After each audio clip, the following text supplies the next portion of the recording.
পারবে, আর না হলে তোমাদের ভবিষ্যৎ অন্ধকার। বুঝতে পেরেছ?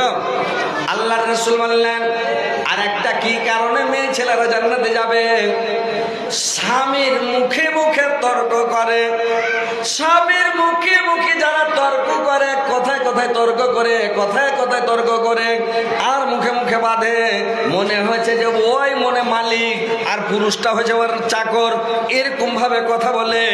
আল্লাহর নবী বললেন যার স্ত্রীটা মুখে মুখে তর্ক করে, ওর পুরুষটা হলো দাইয়স, স্ত্রীকে কন্ট্রোল করতে পারে না, মানে স্ত্রীকে থামতে পারে না, স্ত্রীকে চমকাতে পারে না, ওই পুরুষটাকে ওকে পুরুষ বলা হবে না, যে দাইয়সু জাহান্নামে যাবে। আর মহিলাটা যারা মুখে মুখে তর্ক করে, ওই কারণে ও জাহান্নামে যাবে। আর একটা কারণ, মুখে মুখে মহিলারা স্বামীকে বরদোয়া করে। স্বামীকে বরদোয়া করতে হবে না ভাই, স্বামীকে কোনোদিন বরদোয়া করবেন না, আর কোনো মানুষকে বরদোয়া করবেন না, কাউকে বরদোয়া করতে হবে না। বরদোয়া করতে না, আল্লাহ রাসূল বরদোয়া করতে নিষেধ করেছেন যে বরদোয়া সহজে করবে না। বরদোয়া করা ভালো লাগে। একটা লোক নবীর জামানায় কি করেছে জানেন? বাতাস বইছে, হাওয়া। তো বাতাস বইছে, তো আগা যুগে পচ্ছা বাতাস দেখেছেন? যারা বয়স্ক লোক বুড়া লোক ওরা দেখেছে, চ্যাংড়া লোক কিন্তু দেখেনি ভাই।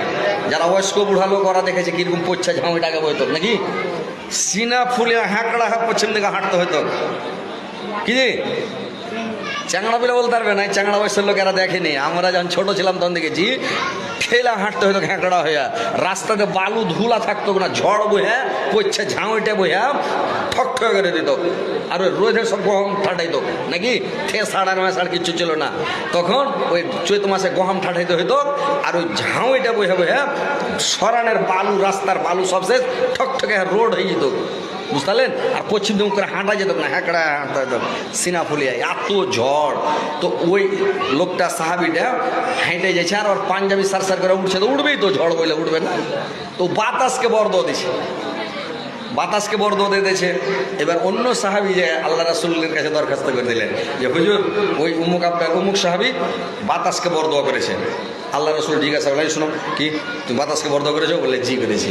পাঞ্জাবি উড়ে চলে সার সার করে, কেউ ম্যাঘকে গেল দেয় না, ম্যাঘে ধান ভিজালো তখন গেল দিতে লাগলো, ঝড় হ্যাঁ ঘর ভেঙে গেল তখন ঝড়কে গেল দিতে লাগলো, উল্টা পাল্টা কথা বলতে লাগলো। তো এগুলা বরদোয়া করতে হয় না, এগুলো আল্লাহর অর্ডারে বাতাস বহে, আল্লাহর অর্ডারে ঝড় বহে, আল্লাহর অর্ডারে পানি হয়, আল্লাহর অর্ডারে ভিজে, আল্লাহর অর্ডারে আপনার ধান শুকাবে, বুঝতে পারছেন? গ্যাল দিতে হবে না।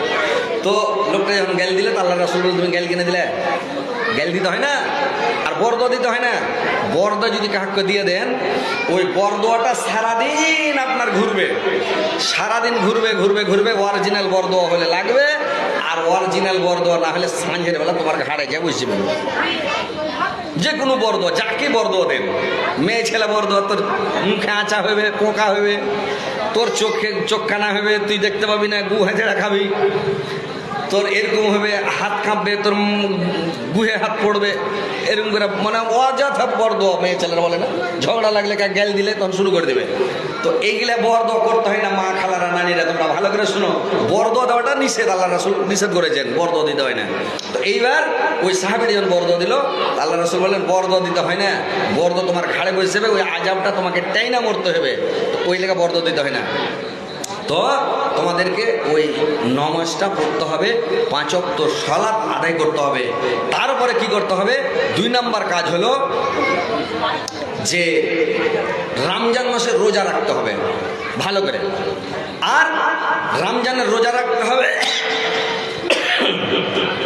আর নিজের ইজ্জত আবরুর হেফাজত করতে হবে, আর কি করতে হবে?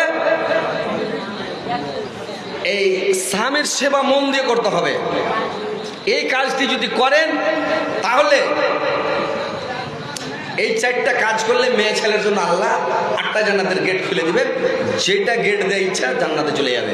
তো মা বোনেরা তোমরা এই 4টা কাজ মন দিয়ে করবে। এবার কথাগুলো শোনো, যে তোমাদেরকে কেমন মহিলা হতে হবে, কি মহিলা হতে হবে, কি কাজ করতে হবে, তাহলে জান্নাতে যাবে।